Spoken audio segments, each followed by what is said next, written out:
Episodio 19, parte 1. Reflexiones sobre divulgación en nutrición, ciencia, docencia, redes sociales, nutrición hospitalaria y veganismo con Aitor Sánchez.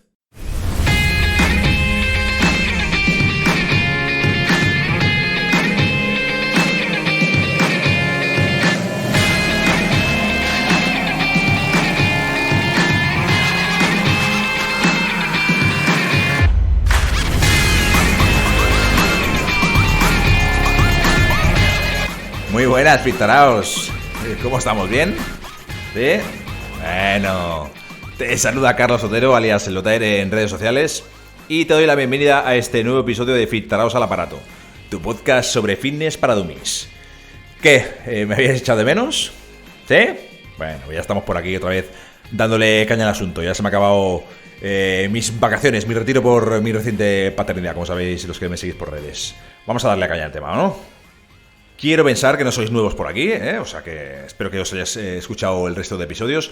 Pero para los despistados, os informaré como siempre que en este podcast tratamos noticias de actualidad, consultas, artículos, entrevistas con figuras relevantes del sector, como es el caso que nos ocupa hoy, novedades sobre nutrición, entrenamiento y salud global desde una perspectiva diferente, para que aprendas y te entretengas a la vez.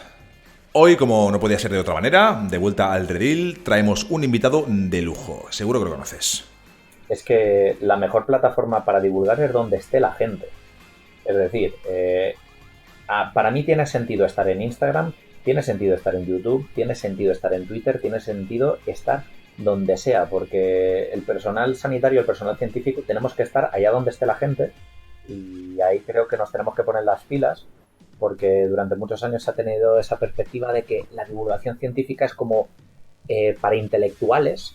Y no, divulgación científica haces en todos los sentidos, desde un canal de YouTube hasta con una foto chorra en Instagram. Acabas de escuchar a Aitor Sánchez, dietista nutricionista, tecnólogo alimentario y autor del famoso blog Mi Dieta Cojea, pero sobre todo yo podría decir que lo consideraría un experto en comunicación, en todo lo relacionado con este mundillo de la nutrición. He separado la entrevista en dos partes, ¿vale? Tenéis esta entrega hoy y la semana que viene, sin falta, os pasaré la parte final. Ya sabéis que intento que las entrevistas no superen la hora, pero bueno, hay casos en los que te pones a rajar y luego la verdad es que se me hace muy duro recortar contenido, así que espero que este formato os sea práctico, que yo, vamos, estoy convencido de que sí. Con Aitor, en esta primera, hablamos de muchísimas cosas, entre ellas de su trayectoria profesional, su trabajo en las diferentes plataformas de redes sociales y medios de comunicación, para, bueno, sobre todo, su misión es intentar hacer accesible y entendible todo este mundillo, ¿no?, de la nutrición basada en ciencia. Hablamos también de tecnología de los alimentos, de la reciente crisis, por llamarlo de alguna manera, relacionada con las intoxicaciones alimentarias este verano, que seguro que muchos de vosotros las recordáis. Hablamos sobre evidencia científica, qué significa este palabrejo, y nos explica el concepto de lo que es el efecto canela, que ya veréis que es muy interesante. Sacamos también el tema sobre los problemas que se enfrenta la docencia en las universidades de este país y nos responde a ciertas críticas clásicas que se le realizan a este oficio, al oficio de dietista nutricionista, por parte de ciertos sectores de la sociedad. En la segunda, en la de la semana que viene, ya os avanzaré, pero bueno, para dejaros un poquito con la miel en los labios, os diré que nos habla de sus futuros proyectos, de qué pasa con la nutrición en los hospitales, qué pasa con esa gente enferma recién operada a la que le están metiendo ahí magdalenas, zumos azucarados, etcétera, etcétera, y nos explica cuál puede ser la explicación de todo esto. Y nos da también una explicación sobre su experiencia personal en el estilo de alimentación vegana, aunque como veréis no es una clasificación estricta ni una etiqueta que a él le guste colgarse. Pero todo esto en todo caso ya la semana que viene ya os daré cuenta de ello. Antes de empezar, como siempre, te recuerdo que colaboro como afiliado y redactor en el blog de Procis, empresa de nutrición, suplementos, accesorios deportivos y alimentación. Te recuerdo que si necesitas alguno de los productos de su web, puedes utilizar el cupón LOTAIREFIT en el cuarto paso de la compra y te aplicarán un 10% de descuento, ¿vale? Te lo dejo en anotaciones, como siempre. Con este cupón, además, verás que te irán añadiendo productos de regalo en el carrito en función del importe. Puedes consultar los productos de la promoción en los stories destacados de mi perfil de Instagram, LotaereFit. Vamos al lío, que ya va tocando, ¿no? ¡Vámonos!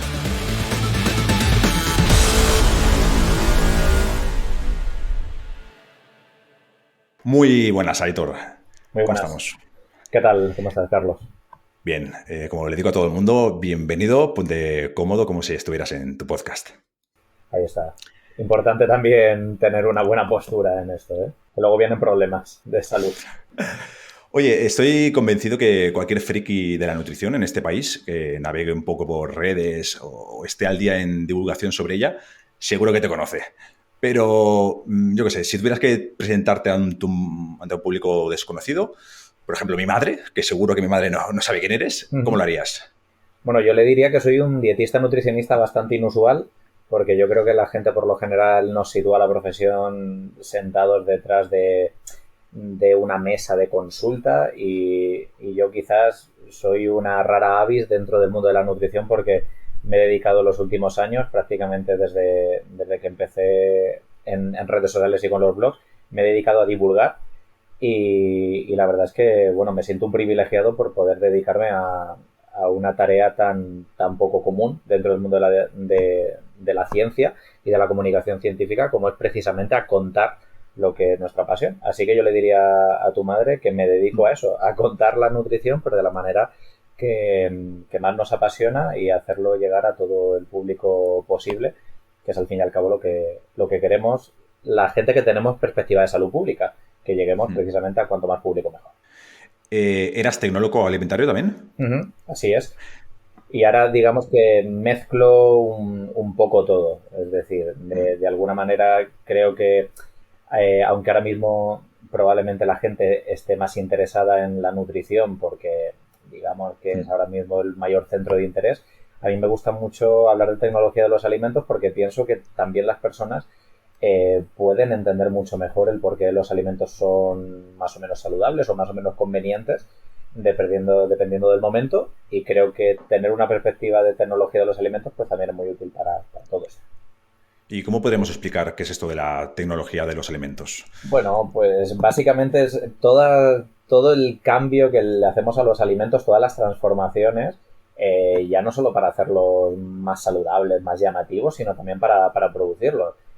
La tecnología de los alimentos o las ciencias de los alimentos pues van desde la producción de materias primas vegetales, la producción de alimentos de origen animal, el I+D de una empresa, todas las transformaciones que hay a nivel de mejorar, por ejemplo, la vida útil de los productos alimentarios. Es decir, detrás de los alimentos hay mucha ciencia y creo que también es importante que la gente valore precisamente esta perspectiva, que no es únicamente a comer, no, para tener alimentos sanos y seguros dentro de nuestra mesa hace falta mucha tecnología y precisamente pues nos dedicamos a ello. Tecnólogos alimentarios, pero también ingenieros agrónomos, personal de veterinaria, de farmacia, en fin, todas estas disciplinas que hay alrededor de la alimentación. Quizá, bueno, sea al público general o a ciertas personas le hablamos de ciencia, de transformación. Es posible que haya gente que no la acabe de ver con buenos ojos.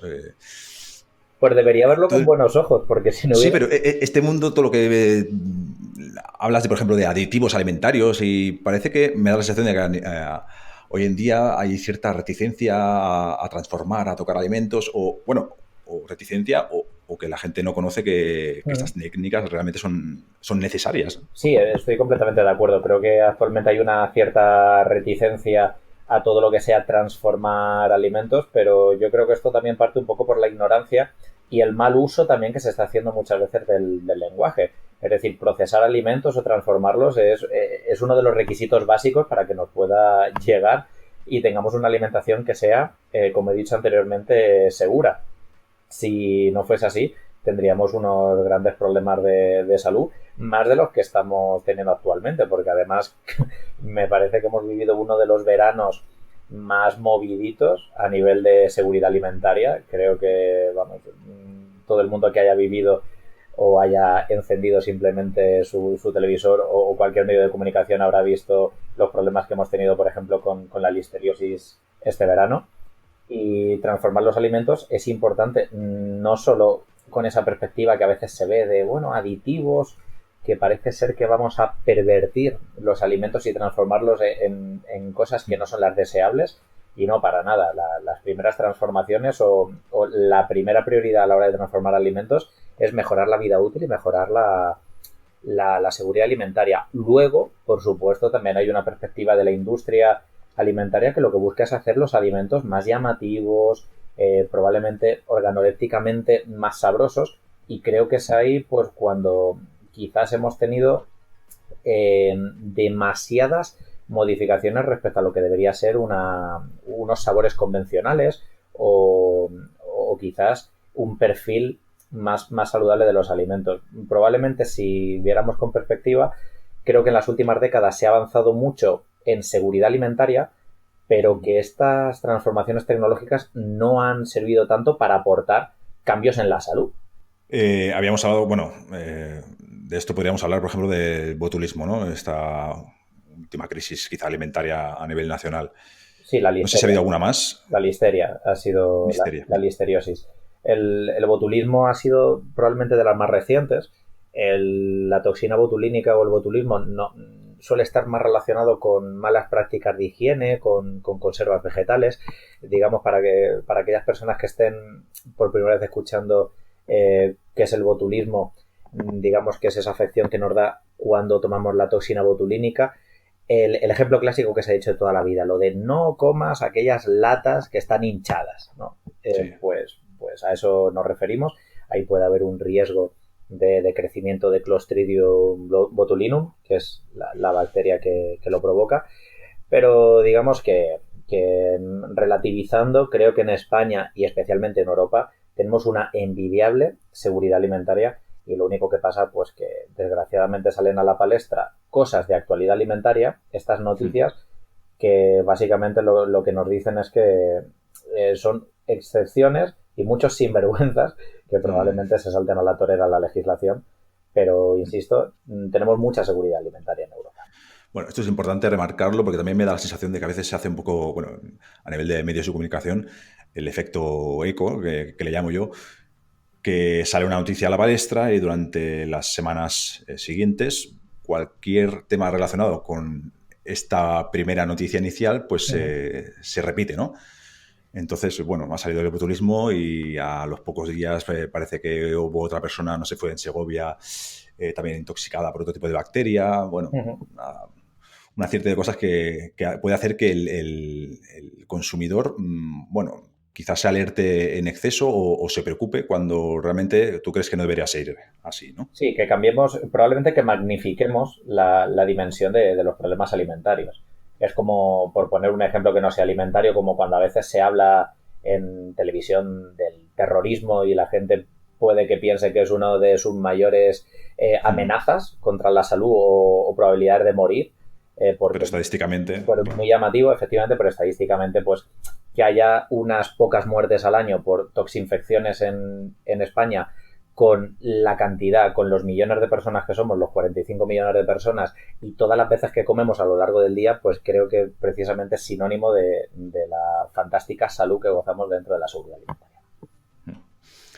Bueno, precisamente por eso será noticia, ¿no? Porque serán casos aislados. Eso es. Bueno, Aitor, a ver, no diré que eres el mejor divulgador sobre nutrición, ¿vale? No, tampoco te voy a hacer mucho la pelota, pero sí que puedo decir sin miedo a equivocarme que es posible que seas de los más prolíficos. O sea, estás en todos lados. Y creo que has hablado de todo de lo que se puede hablar sobre nutrición. Prácticamente, y yo creo que eso es bueno y malo, porque por un lado puede que nos ayude a los que nos dedicamos en medios de comunicación a acomodarnos, ¿no? En plan, bueno, una vez más me llaman para lo mismo, cosa que puede ser peligrosa, pero a mí me ha servido muchísimo para aprender. Y yo la verdad es que en todo este camino de la divulgación científica, pues no sé, el otro día lo estuve pensando, intentando estimar, y más o menos calculé. Creo que he hablado sobre como unos 400 o 500 temas distintos. Eso no quiere decir que yo sepa sobre 400 o 500 temas, sino bueno, que me he tenido que preparar unas 500 piezas distintas o 400 He aprendido mucho por el camino, pero claro, tampoco es que sea experto en ninguna. En lo que creo que me he hecho más o menos experto, que ni siquiera me considero como tal, sino a lo que me he dedicado profesionalmente, es a trabajar Comunicar. mucho cómo transmitirlas. Ujú. Y que si a lo mejor hay un caso de actualidad o un caso que es muy polémico, pues poder relativizar un poco la información y poder poner en valor sobre todo pues, las dudas frecuentes que suele tener la gente que nos escucha. Es decir, una noticia hay que ponerla en contexto. ¿Esto es nuevo o esto no es nuevo? ¿Qué sabemos nuevo? ¿Qué había antes, hace un año? ¿Y esto cómo es de importante? Y creo que esas son las cosas que muchas veces echa de menos la población. Que si sale una noticia, por ejemplo, de he escuchado que el café alarga la vida, saber a qué café nos referimos, a qué dosis nos referimos, si ese café vale en cualquier estado o si por el contrario hay vía libre de consumo, si solo se aplica al café que se toma solo, si por el contrario le voy a echar azúcar ya voy a echar por tierra todo eso, en qué condiciones ha salido ese estudio, eso es aplicable a mi contexto o no es aplicable. Todas estas preguntas que me acabo de hacer de manera retórica creo que es importante hacérnoslas porque a lo mejor no estamos ante una noticia y estamos simplemente ante otro caso de clickbait y no había nada que contarnos. Bueno, a veces me hacía gracia. Bueno, hace tiempo que no te pasa, o me parece que no te pasa, pero a veces has compartido mensajes de ciertas personas que te escriben preguntándote sobre algún tema Uh-huh. y les has metido caña como diciendo, chicos, es muy fácil. Pones el tema con el que tengas dudas en Google, pones Aitor Sánchez y seguro que en algún medio o en algún sitio he hablado sobre ello. Tal cual. Y no es que meta, porque a veces me dicen, bueno, es que eres un desagradable. Yo le meto caña a la gente cuando lo que me pregunta es, oye, Aitor, ¿has hablado alguna vez sobre la stevia? Es decir, tu pregunta es sencilla. Si te quiere preocupar sobre si alguien ha hablado alguna vez de ese tema, seguramente lo vayas a encontrar antes, incluso que mandándole un mensaje privado a esa persona. Pero no porque me esté molestando, sino porque creo que va a capacitar a esa gente que está interesada en tu contenido y a lo mejor hoy te interesa qué he dicho sobre el acesulfamo potásico, pero a lo mejor la semana que viene lo que te interesa es qué opino sobre el ayuno intermitente. Entonces, de esta manera nos beneficiamos todo el mundo. Tú porque te capacitas en buscar ya durante el resto de tu vida cualquier otra cosa que piensa esa persona, porque a lo mejor, yo qué sé, dentro de 3 años ya te da igual mi criterio y el que te interesa es el de otra persona. Pues mira, salimos ganando todos. También es cierto que me escribe gente ya no preguntándome, oye, Thor, ¿qué piensas sobre tal? Sino una duda directamente de actualidad. Ahí entiendo que puede haber personas que no sepan que llevo divulgando muchos años al respecto y que desconocen incluso lo que es un blog. Que a veces me dice la gente, pues no sabía ni siquiera que podía buscar en internet. Porque ahora como estamos en la era de divulgación de Instagram, que a mí me parece aberrante, he de decir, porque Instagram es la herramienta de la antidivulgación. Es decir, Instagram nos puede servir para contar anécdotas, No es un medio serio, como digo yo alguna vez. Claro, no es un medio serio y con esto no quiero decir que la divulgación tenga que ser seria, sino que es un medio que no facilita que haya divulgación de calidad. ¿Por qué? Porque el mensaje es muy inmediato, el mensaje busca muchas veces el clickbait, no ha lugar a la conversación porque ya sabemos que ni siquiera se anidan los mensajes en Instagram, sino pues porque bueno, tú puedes poner ahí un comentario y eso cae en el olvido. Instagram parece que está optimizado para los prescriptores, para poner ahí en qué hotel estoy o qué modelito estoy vistiendo y que no me molesten mi comunidad, que no hagan tampoco muchas preguntas. En cambio, Twitter es directamente lo opuesto. Twitter es la exposición máxima a que cualquier troll o cualquier persona pueda hacer un ruido por encima de cualquier otra cosa del contenido. Entonces yo creo que cada red social también tiene un poco su estilo. A mí particularmente no me gusta Instagram porque creo que lo que está haciendo en el mundo de la nutrición es que prolifere la simplicidad absoluta y pues la verdad es que los que nos gusta, a las personas que nos gustan las cosas un poco más complejas, que no hacemos verdades absolutas, que creemos que muchos depende, pues quizás no es la red social que más nos gusta, no porque no se nos dé bien. Como a mí muchas veces me gusta decir, yo sé que tengo que hacer en Instagram si quiero que mi contenido tenga mucha repercusión. Pero es que a lo mejor no quiero caer en ese clickbait o a lo mejor no me apetece contribuir a eso. No, quizá no es la mejor herramienta, pero si tuvieras que valorar una como la principal o la que más te gusta a la hora de divulgar, porque, bueno, tú estás en YouTube, en Instagram, en Twitter, como has dicho. Uh-huh. ¿Estás también en televisión, en Saber Vivir, si no me equivoco? Ahí está, sí, habiendo pasado también por otros formatos en otros años. Uh-huh. Actualmente Saber Vivir, que lo mismo, es otro formato televisivo que anda que no ha cambiado con los años. Eso te voy a decir, porque Saber Vivir, bueno, mi concepto del programa, en cuanto muchas veces la comunicación que se ha hecho sobre temas de nutrición, era bastante, bueno, mi opinión personal, bastante nefasta. Uh-huh. ¿Ha cambiado algo? Sí, bueno, además comparto contigo ese diagnóstico y además yo lo he criticado públicamente, que como siempre digo, a mí no se me caen los anillos en hacer críticas públicas de incluso pues lo que puede ser mi casa, es decir, yo he hecho críticas constructivas a la televisión pública e incluso a la radio pública. Yo he trabajado durante años para la televisión y la radio pública y no me avergüenzo. Que hay muchas veces que a lo mejor hay personas que prefieren no criticar a la mano que le da de comer. Uh-huh. Bueno, yo creo que es muy importante tener también independencia.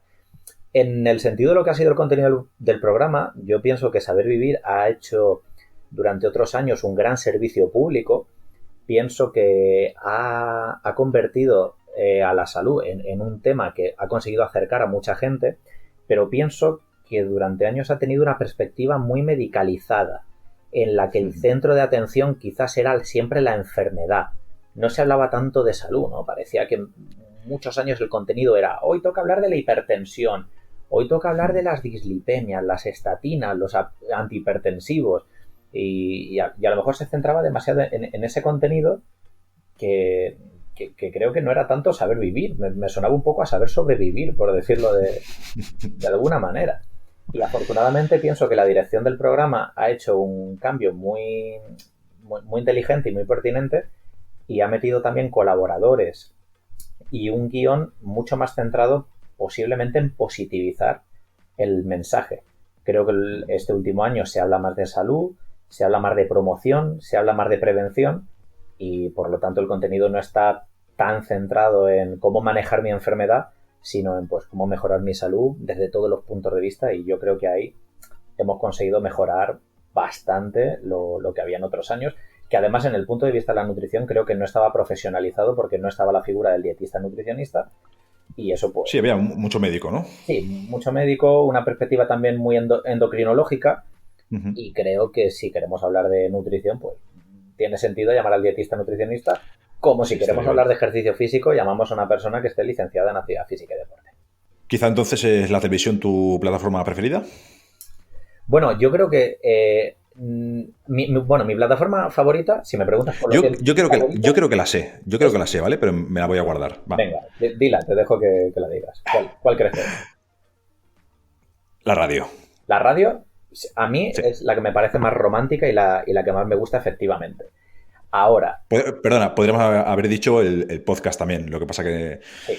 Quizá no tocaba. Yo digamos, la radio para mí siempre tendrá un lugar especial porque es, digamos, la primera plataforma en la que yo hice divulgación para masas de manera profesional.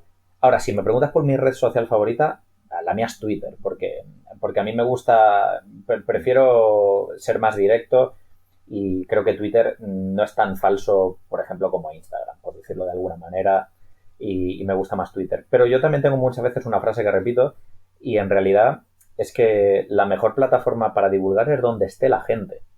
Es decir, para mí tiene sentido estar en Instagram, tiene sentido estar en YouTube, tiene sentido estar en Twitter, tiene sentido estar donde sea, porque el personal sanitario, el personal científico, tenemos que estar allá donde esté la gente. Por lo tanto, pues mira, gracias a estar en YouTube a lo mejor llegas a alguien que no le llegaría de otra manera.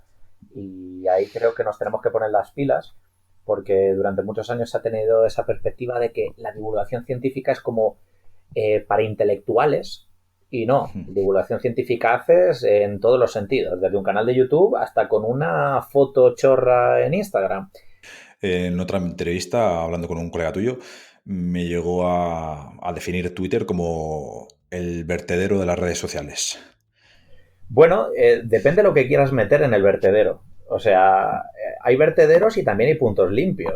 Es decir, si el vertedero está ordenado, también puede ser útil. No lo sé. Twitter sí que es cierto que goza y respira una hostilidad que no tiene ninguna otra red social. Bueno, eso es la guerra, eso es la guerra. Sin ninguna duda, eso le doy toda la Creo razón. creo que se ha mejorado con el tema de poder ampliar. Me parece que había una limitación de caracteres que ahora se ha ampliado. Quizá a la hora de escribir mensajes y poder hacerlos más extensos Ujú. hace que los mensajes quizá no sean tan directos y se pueda, bueno, uno explayar un poco más. Sí, estoy completamente de acuerdo. Pero, por ejemplo, yo creo que esa frase, que creo que es subjetiva, podríamos llenarla de matices. Para mí el vertedero de la divulgación, personalmente considero que es Instagram, porque me parece que hay auténtica basura divulgativa, utilizando la alegoría del vertedero.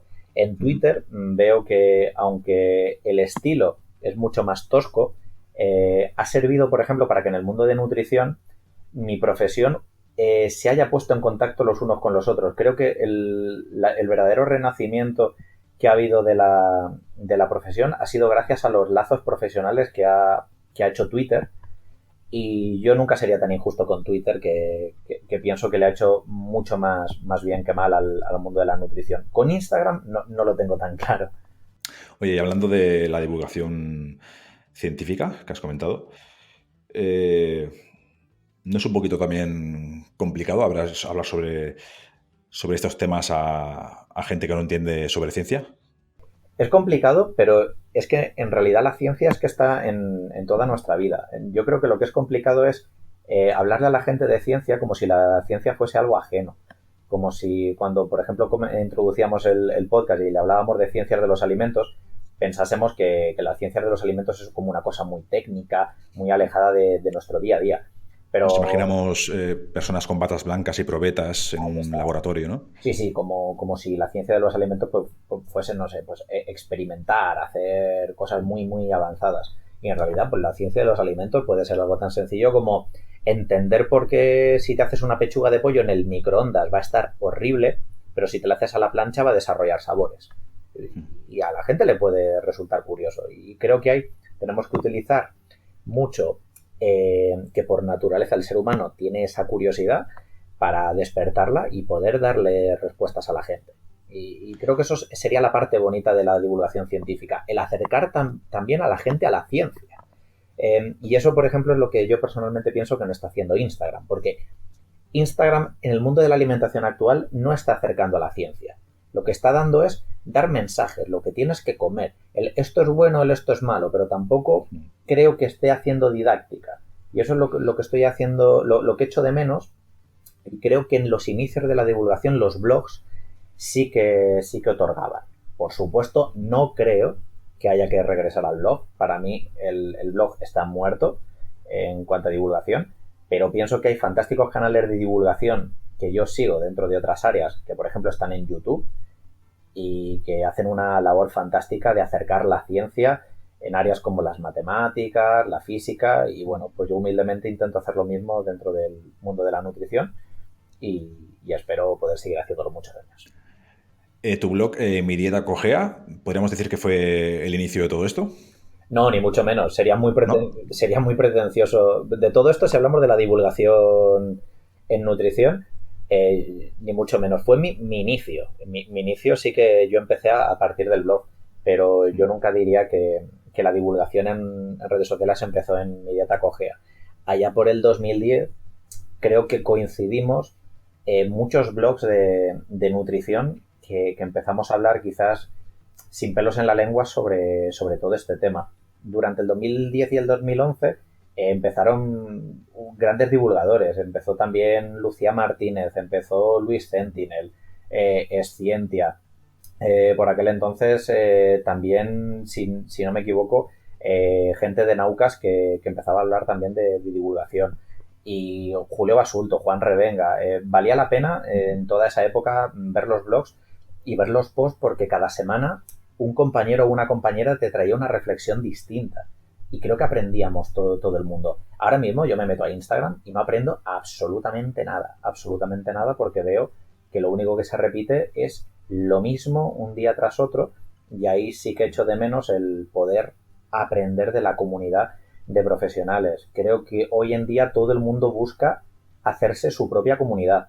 Creo que se ha dejado de buscar el enseñar y el compartir los conocimientos por amor precisamente a la ciencia, y ahora todo el mundo busca seguidores, el por favor comparte, te hago una infografía que ya estaba hecha anteriormente y yo qué sé, se la plagio un compañero, vuelvo a explicar por 50ª vez más cómo identificar el pan integral. Vamos, que no se aporta nada. Aitor, ¿cuántas veces te han plagiado? Bueno, no sé, incontables y además que es una pena porque como digo siempre, o sea, pero si es que ni que mi contenido fuese no sé, o sea, que no están plagiando una tesis, que lo que estás plagiando es una infografía o estás plagiando un post que, no sé, ha costado hacerlo 2 horas. Además, permito que se coja por licencia Creative Commons, no sé, ¿qué le cuesta a la gente compartir el autor de algo? No sé, incomprensible. Bueno, Instagram hay mucho ego quizás también. Sí, porque también estamos en una época que la gente busca con redes sociales llenar su ego. Es decir, yo le preguntaría a cuántas personas que divulgan hoy en redes sociales, ¿cuál es tu aspiración? Y la mayoría de gente lo que busca es hacerse una comunidad para monetizarla indirectamente o directamente. Tengo una clínica y quiero que venga más gente, tengo un producto que quiero vender y necesito comunidad para que lo compre, etc, etc. Y... Claro, pero esto no empezó así. No, esto yo creo que no empezó así. Los que empezamos a divulgar en 2010, en la vida nos pensábamos que la divulgación algún día pudiera monetizarse. Ser rentable, sí. No, para nada. Y bueno, yo en la vida cuando estaba estudiando las salidas profesionales, en la vida me imaginaría que una persona, que un dietista nutricionista podría ganarse la vida en la televisión, en la radio. Y muy bien, ¿eh? Completamente irreal, ¿eh? Oye, hablando de estudios, por ejemplo, me viene a la cabeza, me parece que fue un post tuyo hablando sobre huevos y un comentario. Alguien te tira, bueno, lo que digo yo, te tira un estudio a la cara, te dice, fulanito ha dicho que el huevo es insano. Sí. ¿Qué pasa aquí con la guerra de estudios? Porque aquí, como se suele decir, si buscas un estudio sobre cualquier cosa, lo vas a encontrar. ¿Qué criterio hay que seguir para dar valor a ciertos estudios, otros no? Así un poquito por encima, que nos podrías indicar. Pues es muy buena pregunta. Yo creo que es la clave hoy, pero para cualquier tema, no solo en nutrición, cualquier tema en salud, o buscando antivirus, por decirlo de alguna manera, o cuál es la mejor zona para comprarte una casa en Madrid. Da igual. Yo creo que una cosa importante es que no te puedes quedar con una única opinión, y mira que las opiniones tampoco es que sean lo principal, pero creo que especialmente con el tema de los estudios científicos, últimamente se ha utilizado demasiado una palabra que no es el sentido, o no se utiliza con el sentido con el que la gente lo debería usar.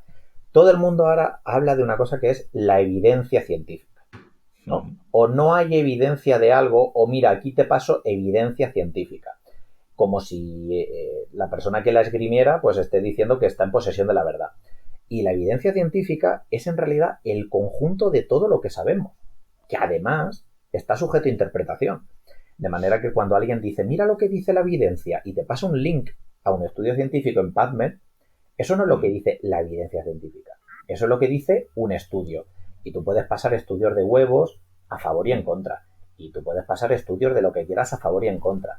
Lo importante es que cuando damos recomendaciones de salud, el personal sanitario no lo hace en base a un estudio.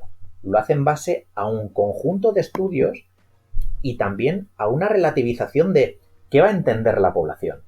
Es decir, cuando yo, por ejemplo, me voy a la radio y quiero pensar qué mensaje voy a dar hoy, no estoy únicamente valorando el último estudio, el último paper, estoy valorando también en qué situación está España, cómo lo puede interpretar la gente que me está leyendo y sobre todo, si una vez que yo arroje ese mensaje, ¿qué va a hacer la gente?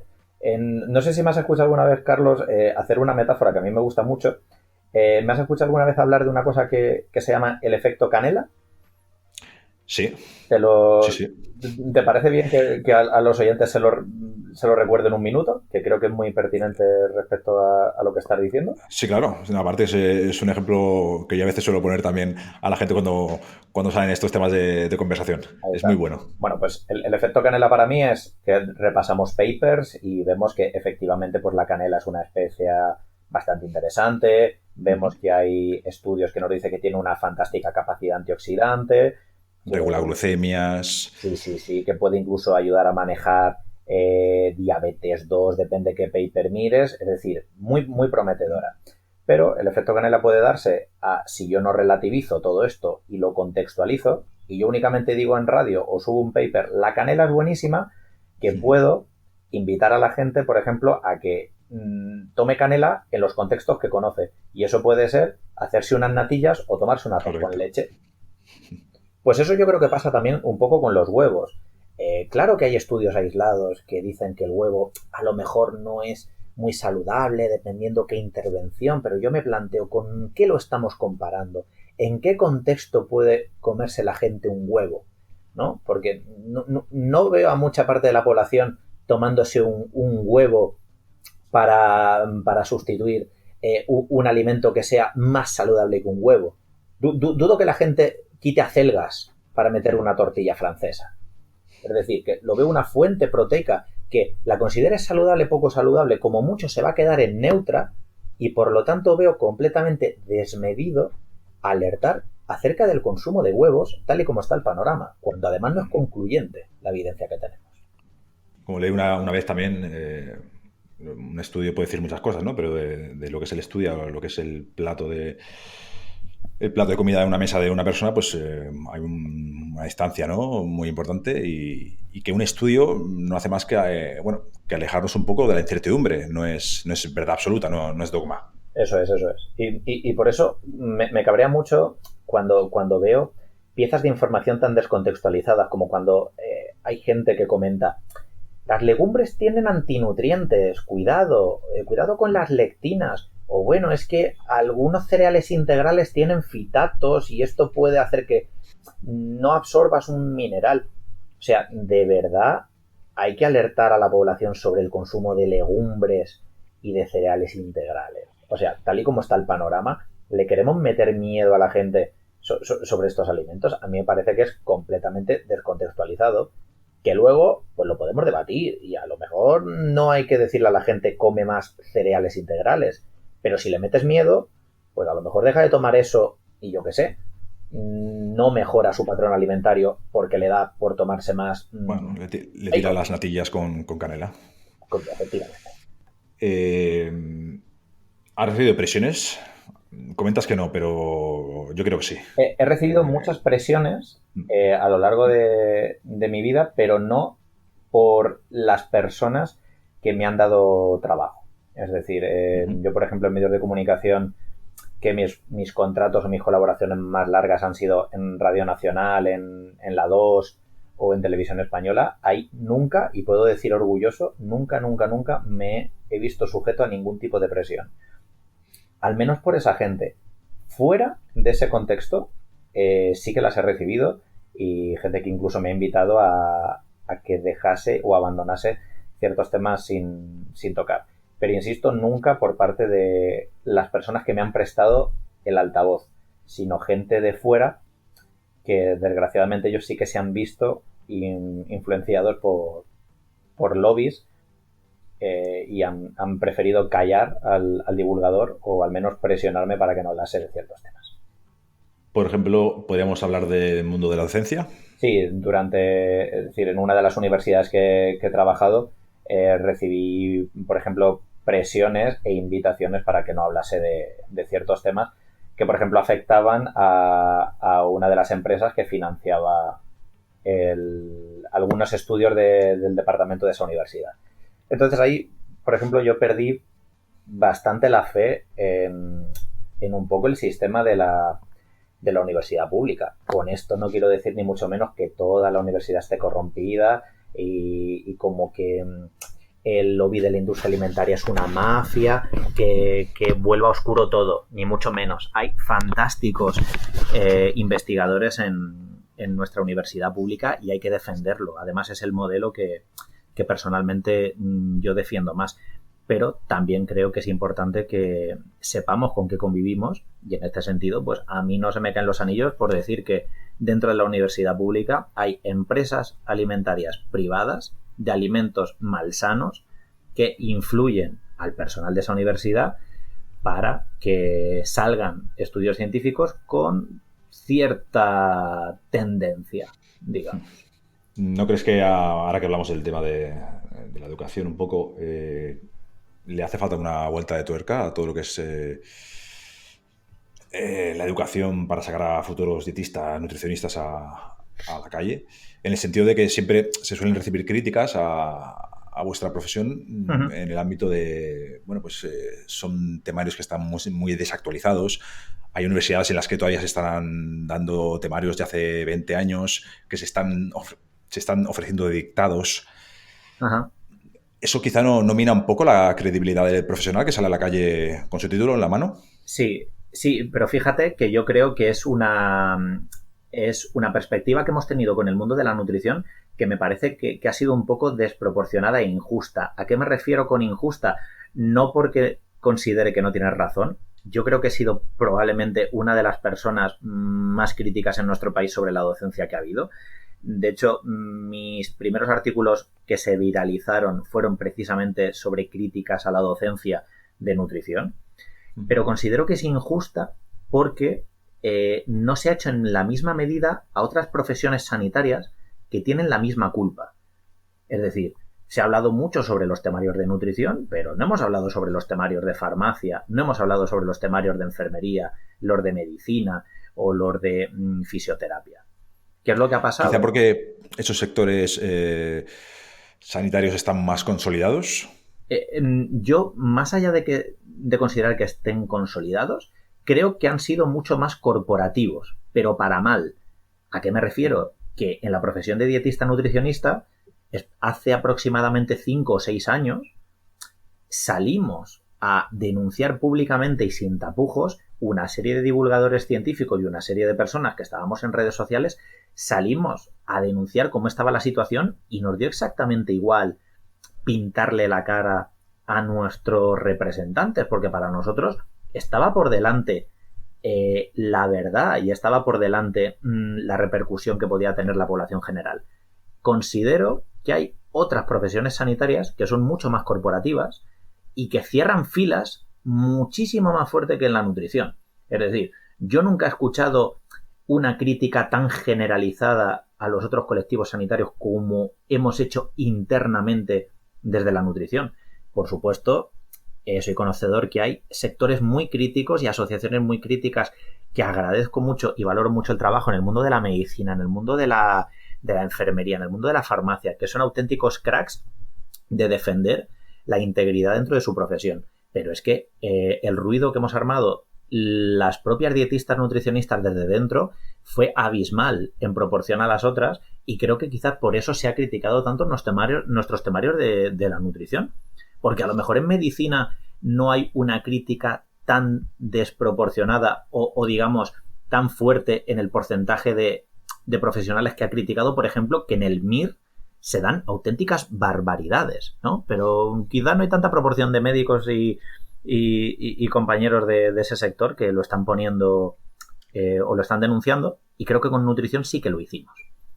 Entonces, si tuvieras que enmarcar ciertos aspectos a trabajar a la hora de mejorar esta situación en cuanto a la educación, ¿cuáles se te ocurrirían? Vamos, para mí me parece fundamental que las universidades poco a poco se vayan actualizando e incorporen como docentes dentro de los departamentos a dietistas nutricionistas. Eso sería un paso que es fundamental, porque ahora mismo gran parte de la docencia de nuestra carrera la han impartido profesiones ajenas a la nutrición, y eso, aunque no sea una garantía, que siempre puede haber dietistas nutricionistas desactualizadas que den malos temarios, pero ayuda mucho también a nivel docente que quien te esté formando tenga tu misma profesión, porque te da muchísima perspectiva y al menos sabe de lo que está hablando en sus carnes. Eso para mí sería fundamental.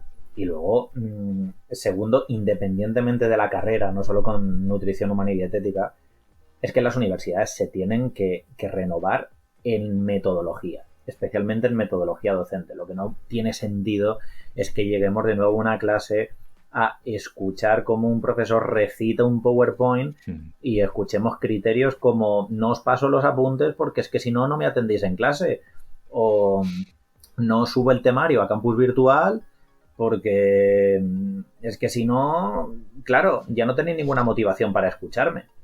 Yo me plantearía que si un profesor lo único que le aporta a su clase es que su alumnado va porque si no les pone una falta en la asistencia, pues quizás no estás dándoles nada diferenciador a esa clase de 60, 70 alumnos.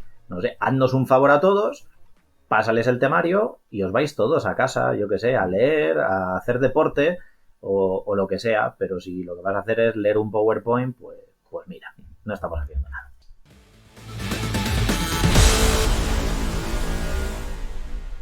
Y aquí ha acabado el episodio de hoy. La semana que viene recuerda que tenemos la segunda parte. Espero que disfrutes tanto como con esta primera, que seguro que con esta has disfrutado. Y nada, no te voy a pedir lo de siempre, porque suscrito seguro que ya estás. Eso, vamos, es que lo doy por hecho. Y lo que sí que te voy a agradecer, como siempre, a todas esas personas que dejáis comentarios y corazoncitos positivos. Si los tenéis que dejar negativos, pues también. Oye, que de las cosas negativas también uno aprende cositas. Y nada, cualquier cosa que necesitéis, sabéis dónde me podéis encontrar, tanto en comentarios aquí en iVoox, como en Apple Podcast, como en el resto de plataformas donde se cuelga este maravilloso podcast. Y si no, podéis escribirme a mi perfil de Instagram, LoTaireFit, y dejarme ahí las consultas y todo lo que necesitéis. Que yo os leo a todos y si puedo sabéis que os contesto. Así que nada, nos escuchamos la semana que viene, ¿de acuerdo, fitarados? Venga, un saludo y hasta pronto.